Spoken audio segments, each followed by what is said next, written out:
obviously a lot to say, and I'm passionate, and Go ahead. what I care about is actually the country. You said, can you repeat the question? I'll remember it together. What do you think about? You said, what do you? No, you said, what do you think about the funding of it and all that? Right. Yeah, funding, right. Yeah, money laundering and funding of it.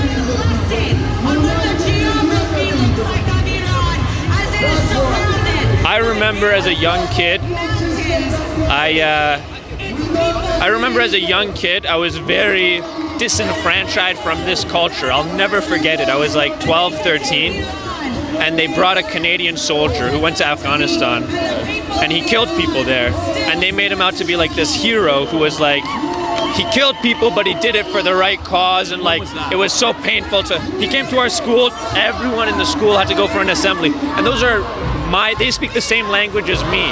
And he went there, who is he? He's like an 18-year-old guy who doesn't speak the language, who's never like cared a shit about the culture, has even read a book about like, and he's gonna go there and take the ultimate decision. Maybe those were people that were like bad people. Maybe they were even shooting at him. Why are you there? So your justification to be there has to be really, and I remember as a young kid seeing everyone just gobble that up, and it disenfranchised me like nothing else. I saw like all these people that smile around me. If I didn't speak the same language as them, it'd take like a 3-minute clip on Fox News for them to think it's okay to kill me for defending my country. They're heroes for coming here and shooting me. I remember that was a very like normal view in the United States and Canada. Someone was telling you, or your no. This isn't my person. Like it was the media diet, but it was also the fact that the school endorsed it. Like the school legitimized it. They brought a soldier on to do like rah propaganda, like one step away from recruiting at a private school. With tons of like Chinese, Indian, Iranian, and you're gonna have a soldier come here in a war of aggression to like do advertisement for it. That really disenfranchised me, and I think one thing at least I can say, it's a very shallow, hollow victory, but one thing at least I can say is I feel like, and maybe it's wishful thinking, the people are more against these types of wars than ever before. These wars of those guys are evil, so we're gonna go destroy trillions of dollars of infrastructure. We're gonna go kill hundreds of thousands of people. Hey, don't film him if he doesn't, just like, ask it, I don't know if he's, but we're gonna kill hundreds of thousands of people. We're gonna destroy billions of dollars of infrastructure to help the people, for human rights. People are fed up with that bullshit narrative. Do you think the GCC, like the Gulf Coast countries, do you think they're gonna pull out? Of what? Of American bases? Their agreements with the US. My greatest wish is, I think Iran's only chance here is to block off the Strait of Hormuz for as long as possible. Don't let a ship through.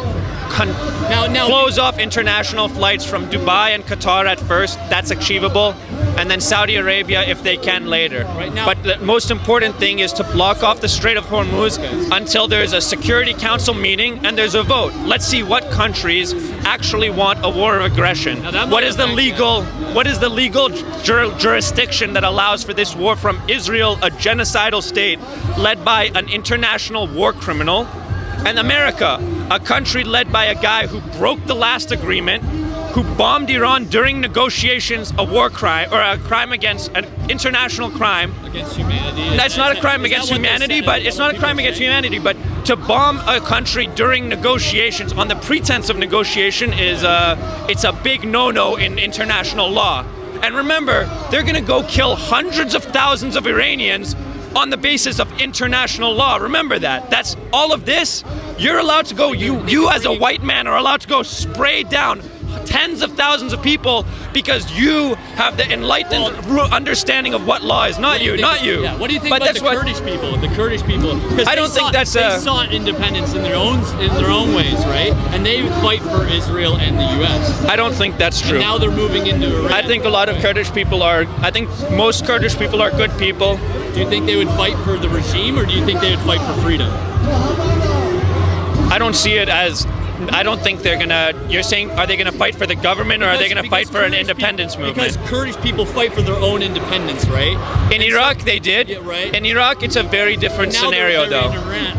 In Iran, There hasn't been. Right now, it's a lot of. There's a information war going on. Right.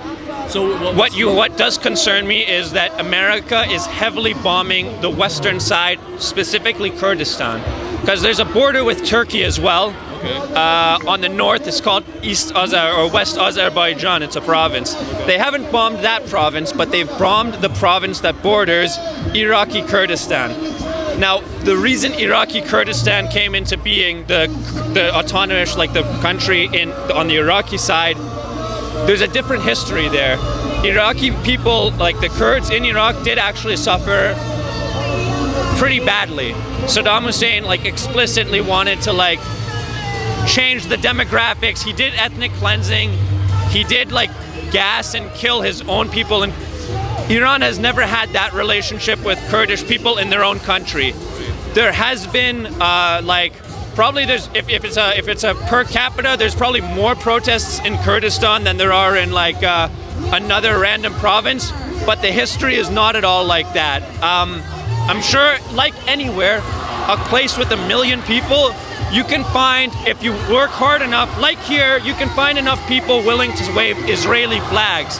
I'm sure in Kurdistan you could go and if the Americans with their billions of dollars and their, Epstein-like connections throughout all levels of government, their control of lots of sources of information flow, technology flow. Now, what happens when they can find a group of people, but I think the vast majority of the Kurdish provinces of Iran, there is not going to be something where a large group of people start a war. Go back to the GCC. What if they do shut down the GCC and what do you mean? Like the Strait of Hormuz? Yeah, the Gulf. Oh, they're not going to pull the troops and the bases out of Saudi Arabia or Qatar or the UAE because those guys are inside the Epstein files. Is specifically tied to the petrodollar, right? And I've heard that. I don't know how legitimate that is, but I have always heard that. Right, and so like if they start pulling things down, you can film that. The live stream. I'm filming my live. My live is. Let me see what the comments are saying. Is anyone react like? Shame on this guy. He Shame didn't mention anything about the thousands of protesters that were murdered by the IRGC. Yeah, okay. I'll talk about the protesters. Absolutely. Let me give you a nice history of. Give me your name. No, I don't want to give my name. I like. This country itself is this country has explicitly said they are pro a war of aggression. This country, the people, one of the messages of hope I'll say is, I think the people are more against these wars than ever, but the governments are more compromised than ever. I mean, look at, totally different thing, and this is way more important, but what happened to the Epstein files? Isn't that, could you imagine, no, forget about, could you imagine, wait, why are none of those guys, why did the FBI lie to you in their face? They said there's no co-conspirators. Then documents come out, here are the 12 co-conspirators redacted. And then, congressmen had to go into Congress and, review the files and say, there are co-conspirators, they're named, these are not women that you're redacting, which is against your own law. Why all the cover-up on the Epstein files? Isn't that, it's beyond the most racist and, ridiculous conspiracy theory you could have, a cabal of billionaires, child sex offenders, who use that as blackmail to, make money and war profiteer? Wow. Now back to the comment about the protesters. Iran, in 1953, a color revolution was done on Iran. Do you know what a color revolution is? No. Color revolution is where there's a legitimate grievance from the people, but you put in special kind of assets. They were called jackals in 1953. People that go in with masks and they throw things like Molotovs. They have weapons and they're coordinated, and they kind of create a stem, so, and you've had this isn't a conspiracy. In 1953, the CIA, because it came out in leaks decades and decades later, had hundreds and thousands of jackals in Iran integrated into the protests to remove the guy who was nationalizing the oil. So Iran has always had a history. So it's not that, but it's not any way out of the idea for America and outside malicious forces to use protests as a cover to destabilize the country, and then film it with 1 million cameras and say, hey, look, country's going crazy, police are shooting at innocent protesters, but there's a guy way in the back throwing Molotovs, there's a guy way in the back with a concealed Uzi coming from a separate country, packed in a little container, dropped in a parachute in a little thing. Thank you. In terms of protests, absolutely. Listen, I'm a passionate Iranian. I'm not coming at it from a religious perspective. I'm not coming at it from a... Why is there such a divide? Let me say first about the protesters. I want to know. Why is there a divide? I mean, look at some of the flags. Like, can you think of any country that would wave any person that would wave the flag of the country that's bombing them? I don't think in Canada the media is thoroughly compromised. The politicians, if they were important enough, they would be thoroughly compromised. But they're like dogs that follow whatever America's foreign policy is anyway. Mark Carney, Mr. International Law, who went to Davos and was talking about, we have to dispense with the myth of rules-based world order, immediately says America's war of aggression is justified. No mention of why did America withdraw from the JCPOA? Why is Israel never criticized for conducting a genocide, being a nuclear-armed, theocratic, radical, expansionist state? Like, hold on, but you hear this all the time about Iran. It's just normalized. Iranians are these theocratic, they're run by a radical mullah. Even you call it a regime, which fair, if we go by, have they killed more protesters than Canada? Way more. In the past 50 years of Canada's protesters, probably haven't been as many died as in Iran. How many people has Israel killed? Their leader is a war criminal, but you never hear the Israeli regime. Never. You would have never heard the theocratic state of Israel. The radicals, the global pariah state, never. They're normalized despite very abnormal behavior. Anyway, the apartheid state of, no. But it's Iran. Iran is this anyway. In terms of the protesters. Yeah, why is there such a divide? In terms of the protesters, there's been a few, more and more successive in this community. Yeah, in the community. Because if you're both Iranians, right, then why? Is it because some people all are I'd say Muslims to you, listen, no. I'm Muslim, but I've gone to a mosque maybe 5 times in my life. Now, I've heard in Iran that people would have to tell the government that they were Muslim. Sorry. So they would have to tell the government that they're Muslim, so that the government didn't take them away and kill them. No, they would have to lie so that the government wouldn't take them away and kill them. Because so what do you mean? So you're saying that? Sharia law says so the government. So how do they enforce that? So that people firstly, so people like you who haven't gone to a mosque. Yeah, right? yeah. And if you were in Iran, and they knew that. So yeah, explain. You wouldn't be a true Muslim, would you? Because I haven't gone to the mosque enough, sure. I don't know. Iran is one of the most atheist countries in Asia. In terms of what can you explain the scenario? Well, you're telling me honestly, do you really think in a country? Yeah. If you're not a Muslim, you get dragged off the street and you get killed. Okay. They've lied, saying that they're Muslim. Okay. Right. I mean, it's a government. It's called the Islamic Republic of Iran. Right. They say you should be Muslim. You should. There's no enforcement of this. There's in terms of. What if you want to adopt a different religion? What if you want to adopt Christianity? I think technically, it is illegal to adopt a different religion. Okay. It's not enforced. The same way 10 years ago it was illegal to be gay. Whose power would be to enforce it? Just some random person? If they wanted, a group that felt a belief that they were this person. Whose power would it be to enforce? Listen, Iran is listen, I think you get the wrong impression. Iran is a much more centralized and rules-based country than you think. It's not there are some countries where province by province there's different rules and Iran is a country. Iran is a coherent. Up until there were sanctions really enforced harshly 15 years ago, Iran had the 12th largest economy in the world by purchasing power, and they were the 19th by raw GDP. 19th by raw GDP. They were bigger than Saudi Arabia 10 years ago. They were a bigger economy than Saudi Arabia. They were right on par with Turkey. Historically, they've always been right on par with Turkey. The reason there's been increasing protest is absolutely because of sanctions. You know, Scott Bessent is a professional money manipulator. Put that camera on me. This is beautiful knowledge. Do you know who Scott Bessent is? Who is he? Scott Bessent was appointed by Trump right when he got elected this second time around. Scott Bessent is a homosexual who does money manipulation. Forget about that, but he does money manipulation. That's how he was a currency trader, and that's how he made his billions at the beginning. He was brought in.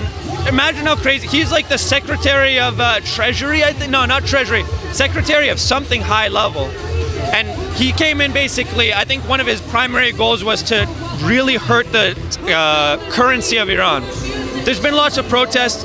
In the most recent protest that happened in January, 6,000, Iran says official numbers, 3,700 protesters and security officials killed. Right. I think the numbers coming out of the independent NGO type stuff, they're saying at least 6,800, 7,000 confirmed.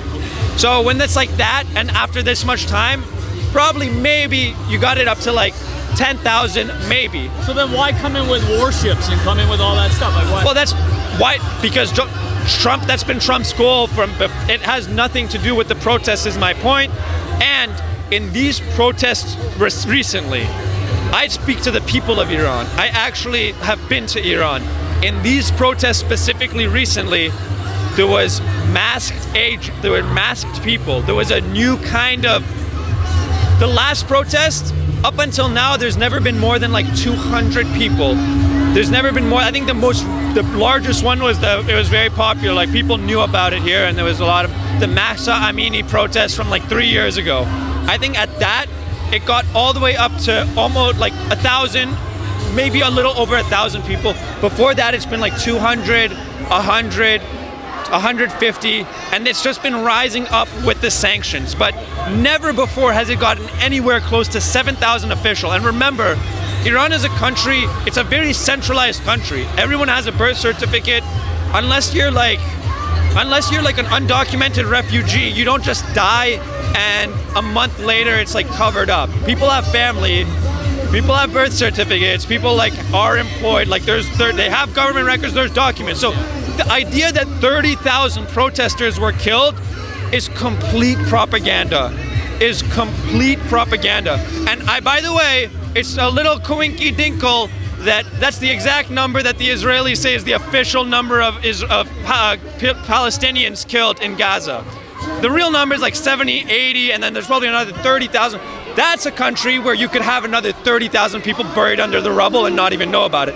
Iran is not a country like that, where you could have 30,000 people buried under the rubble, and a month after the protests are over, it's just covered up. If it's 30,000, why does Amnesty International say 6,300 or 800 confirmed?